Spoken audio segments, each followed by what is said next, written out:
تو ہم دیکھتے ہیں کہ اب جرمنی میں کیا ہو رہا ہے جب کہ ہٹلر آ رہا ہے. اب یہاں پر جب ہٹلر آ گیا ہے تو آپ یہ دیکھو گے کہ یہاں پر چیزیں کیا ہونی شروع ہوئی ہیں. یہاں پر انڈسٹریل ریولوشن جب آتا ہے تو آپ کو پتہ ہے ہم نے فرینچ میں بھی یہ جب ہم نے فرینچ ریولوشن پڑھی تھی تو ہم نے یہ دیکھا کہ جب وہاں پر فرینچ ریولوشن آیا تو سب سے زیادہ کیا ہوا تھا، وہاں پر ان امپلائمنٹ ہمیں نظر آئی. اب یہاں پر بھی جب جرمنی کے اندر انڈسٹریل ریولوشن آتا ہے تو یہاں پر بھی آپ کو ان امپلائمنٹ نظر آتی ہے، ایک لوور کلاس ایمرج ہوتی ہوئی نظر آ جاتی ہے. اور جو ایکسپریشنسٹ آرٹ کی کوالٹیز بھی آپ دیکھو گے جس کے اندر ہم دیکھیں گے کہ وہاں پر بھی جس طرح گرونو والڈ کے کام کے اندر بہت ڈسٹربنس اور مسٹیریس کوالٹیز ہیں، یہی ڈسٹربڈ کوالٹیز ہم ایکسپریشنسٹک آرٹ کے اندر بھی دیکھتے ہیں. اور یہاں پر ریزن کیا ہے؟ That is for the search of inner meaning. ٹھیک ہے، انر میننگس یعنی ایموشنس، اسپرچل، مسٹیکل، یہ ساری چیزیں اب آپ کو یہاں پر نظر آنی شروع ہوں گی جس کو آپ کوئی پریکٹیکلی نام اسرا نہیں دے سکتے. اب ہوتا کیا ہے کہ 1870 میں یہ سب سٹارٹ جب ریولوشن ہوتا ہے، ملٹری کی منارکی آتی ہے تو یہاں پر ایک اسپریچول شوق بھی آپ کو دکھتا ہے. اس کے علاوہ اگر آپ 18th سینچری کا آرٹ بھی ان کا دیکھتے ہیں اور آپ کو ریفرمیشن اور کاؤنٹر ریفرمیشن اگر یاد ہے، باروک آرٹ یاد ہے؟ آپ لوگوں نے باروک پڑھا ہوا ہے. باروک ہوا تھا فرانس میں، لیکن یہ آرٹ کس اس کے ریئیکشن میں ہوا تھا؟ It was against, that was the result, baroque art was the result of counter reformation. میں اب آپ کو بہت ڈیٹیل میں نہیں کروا رہی، یہ ریفرمیشن اور کاؤنٹر ریفرمیشن یہ بالکل ایک الگ سا ٹاپک ہے، but you must keep in mind کہ جو ریفرمیشن ہے وہ باقی یورپ میں جو بھی ریلیجیس چیزیں ہو رہی تھیں، چرچز کی ٹریننگ تھی، پریچنگز تھی پاپس کی، اس کے اگینسٹ جو ہے وہ اٹھے تھے یہ 18th سینچری میں ایک مارٹن لوتھر. اور اس نے یہ کہا تھا کہ یہ جو اتنے بڑے بڑے چرچز بنائے جاتے ہیں اور ان کے اوپر گولڈ لگتا ہے، لیوش ہوتی ہیں، بہت انٹیریئر ڈیکوریٹو ہیں، تو یہ جو ہیں ایسے نہیں ہونے چاہیے.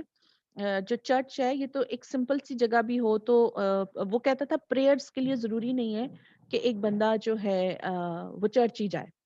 جو ریلیجن ہے اس کا ڈائریکٹ کنیکشن ہیومن اور گاڈ کے بیچ ہے. تو ضروری نہیں کہ چرچ کے اندر جائیں گے تو گاڈ آپ کی زیادہ سنے گا. اور چرچ بہت ہی خوبصورت بنا ہوا ہوگا، بہت ہی شاندار بلڈنگ ہوگی، تو تب ہی جو ہے آپ کی دعا قبول ہوگی یا آپ you will become more closer to the God. یہ وہ چیزیں تھیں جہاں سے آپ لوگوں نے شاید کرسچنس کے اندر دو چیزیں سنی ہوں گی، رومن کیتھولکس اینڈ پروٹیسٹنٹس. تو یہ جو باتیں کی گئی مارٹن لوتھر کی طرف سے، it was sort of a protest against the current situation of the churches, ان کی جو منارکی تھی. کیونکہ آپ کو پتہ ہے شروع میں ہم سارا پڑھ کے اب تک آئے ہیں تو آپ نے دیکھا کہ ہمیشہ سے چرچ پاور میں رہا ہے، پوپ پاور میں رہا ہے، ریلیجن اسٹرانگ رہا کرسچینٹی کے اندر، وہ گورنمنٹ میں بھی وہی تھے، اور یہ ساری چیزوں کو اپنے انڈر کرنے کا مقصد یہی تھا، پاور. انفیکٹ ورنہ کرائسٹ نے تو نہیں تھی کرسچینٹی کوئی چیز بنائی، وہ تو ان کی تو پریچنگز وہی تھیں جو باقی پیغمبروں کی رہی. یہ تو بعد میں لوگوں نے اپنے فائدے کے لیے ایک ریلیجن بنایا اور اس کو انہوں نے پروموٹ کیا. اور ہمیں ہسٹری میں جو بہت ہی ریلیجیس بلڈنگز ملتی ہیں بڑی بڑی، اس کے اندر ہمیں ملتی ہی زیادہ چرچز ہیں. آپ کو پتا ہوگا تھوڑا سا اس چیز کا کہ چرچز ہمیشہ سے بہت بڑی اور اسٹرانگ بلڈنگز اور بہت ہی لیوشلی ڈیکوریٹو بلڈنگز جن پہ بے تحاشا پیسہ لگایا گیا اور وہ ایک سمبل بنے monarchy کا. تو یہ جرمنس تھے جو اس چیز کے اگینسٹ اٹھا تھا مارٹن لوتھر، اور اس نے کہا تھا کہ جو ہے یہ اتنا ہونے کی ضرورت نہیں ہے، یہ تو انسان کا اور اس کے اللہ کا گاڈ کا ایک لنک اپ ہے، اور اس کے لیے چیزوں کو اس طرح سے ہونا ضروری نہیں ہے. اس کے لیے اس نے بہت سے پوائنٹس دیے. تو آپ یہ دیکھو کہ یورپ کے ایک ریلیجیس क्रिश्चियनिटी जो कैथोलिक्स की थी उसके अगेंस्ट जो बंदा उठा है वो जर्मन उठा, मार्टिन लूथर।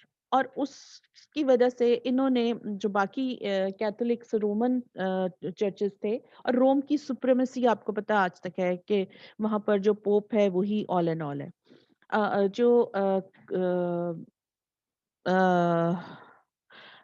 रोमन्स का क्रिश्चियनिटी वो रोमन कैथोलिक्स कहलाते हैं। प्रोटेस्टेंट्स वो थे जो मजहब को इस तरह से इस्तेमाल करने के खिलाफ थे, और ये मूवमेंट रिलीजियस थी जो उठी जर्मनी से, ये रिवोल्ट था। ठीक है, रिलीजियस रिवोल्ट था। अब जब जर्मन इस किस्म के बैकग्राउंड से आ रहे हैं, तो हिटलर जैसा जब इनके ऊपर एक मिलिट्री मोनार्क आ गया, तो उसने फिर बहुत ज्यादा ट्रबलसम सिचुएशन क्रिएट हुई, जिसकी वजह से पूरी दुनिया में एक वॉर स्टार्ट हुई। और यहाँ पर मैंने बताया आपको कि इनकी डेवलपमेंट जब होती है, ग्रोथ होती है, जब भी इंडस्ट्रियल रेवोल्यूशन आएगा वहाँ अनएम्प्लॉयमेंट भी आएगी। अच्छा, अब है जो इम्पोर्टेंट रेफर्मेशन, काउंटर रेफर्मेशन का बैकग्राउंड हो गया। उसके बाद इनकी रिलीजियस और स्पिरिचुअल अटैचमेंट इनकी बहुत स्ट्रांग है। जर्मन्स को बहुत एक्सपर्ट और प्रोफेशनली एक्सपर्ट समझा जाता है। जैसे मैंने अभी आपको बताया कि एक इंडस्ट्री ही ले लो तो उसके अंदर भी इवन देन उन उस रेस को जनरलाइज अगर मैं करूं, जनरली डिस्कस करें, तो आपने अगर कभी जर्मन्स के मैचेस देखे हो, हमारी हॉकी टीम का जब मैच होता था तो जर्मन्स जो होते थे ना, they were very tall and broad. और वो हमारे जो हॉकी प्लेयर्स होते थे, वो उनके सामने भी कुछ छोटे छोटे चूजे लगते थे। इवन अभी भी आपने कभी फुटबॉल के मैचेस देखे हो या जर्मन टीमों के मैचेस देखे हो, तो आप देखोगे by built they are very strong people. मतलब सिंस सेंचुरीज वो ऐसे चले आ रहे हैं। तो उनके अंदर एक, और हिटलर जो था उसके अंदर ये चीज इतनी स्ट्रांग बिल्टअप थी, वो समझता था आर्ट सिर्फ वही है जो क्लासिकल तरीके से किया जाएगा। और वो ये समझता था कि जर्मन रेस जो है वो एक सुपीरियर रेस है, अदर देन जर्मन्स जितने भी पूरी दुनिया के अंदर रेसेस मौजूद हैं, वो इंफीरियर है। और वो अपने आप को रिलीजियसली भी, स्पिरिचुअली भी, और इकोनॉमिकली भी एक बेस्ट रेस समझते थे। अब जो जर्मन्स हैं, उनका बैकग्राउंड जब इस तरह का है, तो फिर ये वॉर के अगेंस्ट उनका रिएक्शन भी हम देखेंगे कि वो कितना स्ट्रांग होगा। फिर जर्मन जो कॉम है, it has always been recognised as extremist कॉम। या तो ये बिल्कुल खामोश है, और या फिर इनका रिएक्शन बहुत ही ज्यादा बोल्ड, वाइल्ड और एग्रेसिव है। They are two type of people नहीं कह सकते, two different types of temperaments कह सकते हैं। एज अ नेशन जर्मन्स के हैं। अब आप ये देखो कि जब इस तरह की सिचुएशन है और जर्मन से ही वॉर उठ रही है, तो वहां का आर्टिस्ट जो है वो किस तरह से इस सिचुएशन को पोर्ट्रे करेगा।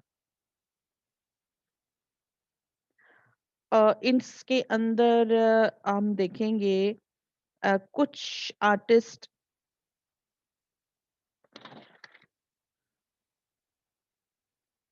हमने ये देखने हैं कि आर्टिस्ट तो खैर इनके बहुत से हैं, लेकिन जो सबसे ज्यादा इंस्पिरेशन और हिस्टोरिकली चला आ रहा आर्ट था, that was the art of the violent expressive and violent art of Grunewald, जिसने आगे चल के इस टाइम पीरियड के आर्टिस्टों को बहुत प्रोवोक किया। अब एक आर्टिस्ट जो जब हम एक्सप्रेशनिज्म की बात करते हैं, तो हम एडवर्ड मॉन्क की अगर बात ना करें तो कुछ जस्टिफाइड नहीं होती चीजें। एडवर्ड एडवर्ड एडवर्ड मॉन्क जो है, ये पेज नंबर 334 पर है अगर आप लोग देखना चाहें तो। एडवर्ड मॉन्क जो है ये एक नॉर्वेजियन आर्टिस्ट था। ठीक है। अच्छा, अब ये देखो कि यूरोप का कभी आप मैप उठा के देखें, तो जितने भी इनके इस साइड के आर्टिस्ट थे ना, या नेशंस थी, जैसे स्विट्जरलैंड हो गया, नॉर्वे हो गया, डेनमार्क हो गया, पोलैंड हो गया, ये वो थी जो कि इनकी वेस्ट की साइड के ऊपर सारी नेशंस थी। और ये जो थी वर्ल्ड वॉर्स में दे वर विद हिटलर, इन्होंने हिटलर को सपोर्ट किया था। अब नॉर्वे का आर्टिस्ट है एडवर्ड मोंक, ठीक है? एडवर्ड मोंक जो है ये नॉर्वे का है, और इसने यहाँ पर एक बहुत मूवमेंट स्टार्ट की थी।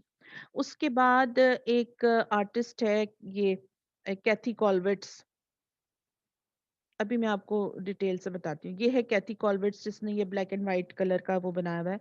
ये एक समझ लो रेवोल्यूशनरी राइटर की बेटी थी, और इसने जो है बिल्कुल अपनी शुरू की एज में ही जो पेंटिंग्स बनाई, और इसने अपने फादर की वजह से जो कुछ देखा कि जैसे मैंने अभी आपको बताया कि एक लोअर क्लास जब इमर्ज हो रही है, तो वहाँ पर जो चीज़ें एक राइटर था रेवोल्यूशनरी, उसने पूरी एक समझो नॉवेल टाइप लिखा। एक सेकेंड बच्चों।